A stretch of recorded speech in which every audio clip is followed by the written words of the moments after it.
et qui serait partant pour qu'on fasse des lives de lecture de la Bible ensemble. Non, parce que après notre live session de hier où on a lu Ruth et Esther ensemble, franchement, je me suis dit, mais c'est trop génial ça. Donc, je me suis dit, et si on faisait ça de manière régulière? Alors, peut-être toutes les semaines, toutes les 2 semaines, une fois par mois, je sais pas, mais est-ce que vous seriez partant pour ça? En tout cas, on est là pour le défi lecture de la Bible de l'aurore au crépuscule où on lit la Bible de la Genèse à l'Apocalypse, 10 minutes tous les jours. Et là, donc, on va finir aujourd'hui Jérémie et on va commencer les lamentations. Donc, si jamais tu n'as jamais lu Lamentations, tu veux savoir de quoi ça parle, tu es au bon endroit. Merci Jésus vraiment pour toutes les vérités que tu nous as laissées dans ta parole. Je prie pour tous ceux qui sont avec moi dans ce défi, qu'on arrive tous ensemble jusqu'au bout. Et merci de nous aider à comprendre le passage qu'on va lire aujourd'hui. Au nom de Jésus, Amen. Alors, on continue donc la fin de Jérémie, Jérémie 52, verset 31. La 37e année de la déportation de Jéhoïakin, roi de Juda, le 25e jour du 12e mois, Évil-Mérodach, roi de Babylone, gracia Jéhoïakin, roi de Juda, l'année de son ascension au trône de Babylone, et le fit sortir de prison. Il le traita avec bonté et lui accorda une situation supérieure à celle des autres rois exilés avec lui à Babylone. Il lui fit quitter ses vêtements de prisonnier et l'admit à prendre ses repas à sa table jusqu'à la fin de sa vie. Le roi de Babylone pourvut à son entretien régulier jour après jour, aussi longtemps qu'il vécut. Et voilà, c'est la fin du livre de Jérémie. Et on va commencer les lamentations. Donc, lamentation 1. Comme elle reste solitaire, la cité qui naguère était si populaire, si populeuse, elle est comme une veuve, elle qui était importante au milieu des nations. Princesse des provinces, elle est astreinte à la corvée. Tout au long de la nuit, elle pleure et ses larmes ruissellent sur ses joues. De tous ceux qui l'aimaient, aucun ne la console. Tous ses compagnons l'ont trahi et ils sont devenus ses ennemis. Judas s'en est allé dans un pays d'exil, accablé de misère, soumis à un dur esclavage. Le voici qui habite chez les nations sans trouver la tranquillité. Tous ceux qui le pourchassent l'atteignent au milieu des détresses. Les chemins de Sion sont plongés dans le deuil parce qu'il ne vient plus personne pour célébrer la fête. Ses portes sont en ruine, ses prêtres seuls lamentent, ses jeunes filles sont affligées, la ville est remplie d'amertume. Ses ennemis triomphent, ses adversaires sont heureux, car l'Éternel l'a affligé pour ses nombreux péchés. Ses petits-enfants sont partis dans la captivité, poussés par l'oppresseur. La communauté de Sion a été dépouillée de toute sa splendeur. Ses ministres sont devenus semblables à des cerfs qui ne trouvent pas de pâture, qui fuit à bout de force devant eux et qui les traque. Au jour de son humiliation et de sa vie errante, Jérusalem se souvient des trésors qu'elle avait autrefois, maintenant que son peuple est tout entier tombé aux mains de l'oppresseur, sans qu'il y ait personne qui vienne à son secours. Les ennemis la voient et font des gorges chaudes au sujet de sa destruction. Voici, Jérusalem a gravement péché, c'est pourquoi elle est devenue comme un déchet. Tous ceux qui l'honoraient maintenant la méprisent, car ils ont vu sa nudité. Elle-même en gémit et se détourne. Sa souillure apparaît sur les pans de sa robe. Elle n'a pas songé à ceux qui s'en suivraient. Elle est tombée, sa chute est étonnante et nul ne la console.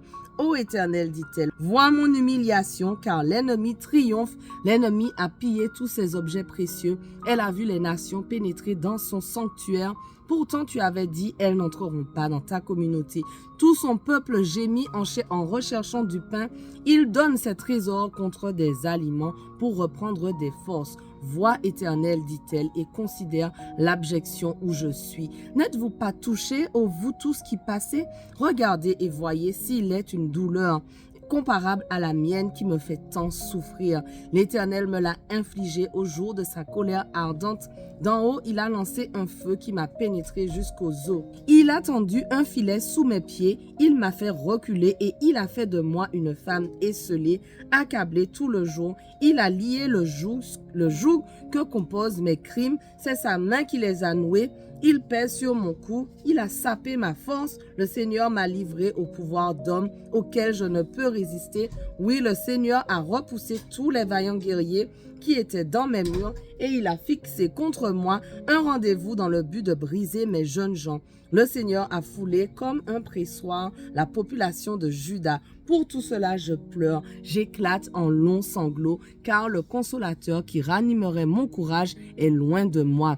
Mes fils sont tous plongés dans la désolation, car l'ennemi a été le plus fort. Sion étend les mains, mais nul ne la console. L'Éternel a donné des ordres aux adversaires de Jacob pour qu'ils l'encerclent. Jérusalem est devenue un déchet à leurs yeux. Mais l'Éternel est juste, car j'ai été rebelle à ses commandements. Écoutez, je vous prie, vous tous les peuples, et voyez ma douleur. Mes jeunes filles, mes jeunes gens sont partis en captivité. J'ai fait appel à mes amants, mais eux, ils m'ont trahi. Mes prêtres et mes dirigeants ont péri dans la ville en cherchant de la nourriture pour reprendre des forces. Regarde, ô Éternel, je suis dans la détresse de tout mon être intérieur est en bouillonnement. Mon cœur chavire en moi parce que je me suis gravement révoltée, tandis qu'à l'extérieur, l'épée me prive de mes enfants. Dans la maison, c'est comme chez la mort. On entend mes soupirs, mais nul ne me console, et tous mes ennemis, apprenant mon malheur, sont dans la joie. Car c'est toi qui as fait cela. Fais donc venir le jour que tu as annoncé et que mes ennemis deviennent comme moi. Oh oui, tiens compte de leur méchanceté et traite-les comme tu m'as traité pour punir mes forfaits, car il n'y a de cesse à mes gémissements, mon cœur est affligé. Lamentation 2. Comment dans sa colère le Seigneur a couvert par les ténèbres la population de Sion, il a précipité du ciel jusque sur terre la splendeur d'Israël. Il a même oublié l'escabeau de ses pieds. Au jour de sa colère, le Seigneur sans pitié a englouti toutes les maisons de Jacob. Dans son indignation, il a démantelé les villes fortifiées du peuple de Juda. Il a jeté à terre et il a profané le royaume et ses princes. Dans sa colère ardente, il a brisé entièrement la force d'Israël. Il lui a retiré le secours de sa droite quand venait l'ennemi. Il a allumé en Jacob comme un brasier ardent qui consume tout alentour. Il a bandé son arc tout comme un ennemi. Il a brandi sa droite tout comme un assaillant et il a massacré tout ce qui charmait le regard. Il a déversé son courroux comme un feu sur la tente dans laquelle vivait la population de Sion. Le Seigneur a agi en ennemi, il a englouti Israël et englouti tous ses palais, démoli ses remparts. Et pour le peuple de Juda, il a multiplié les douleurs et les plaintes, il a forcé sa haie tout comme celle d'un jardin. Il a détruit le lieu de la rencontre qui lui appartenait. En Sion, l'Éternel a livré à l'oubli les jours de fête et de sabbat. Et dans sa colère indignée, il a méprisé les rois et les prêtres. Le Seigneur a rejeté son autel et il a dédaigné son sanctuaire.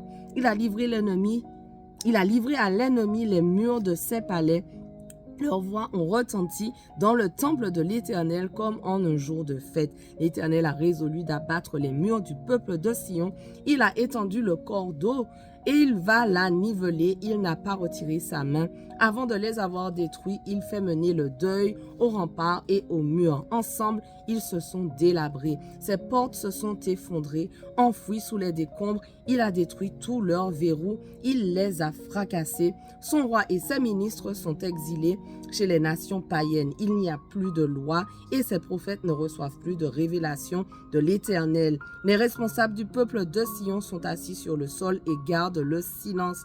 Ils ont revêtu des habits faits de toile de sac et ils se sont jetés de la poussière sur la tête. Les jeunes filles de Jérusalem courbent la tête jusqu'à terre.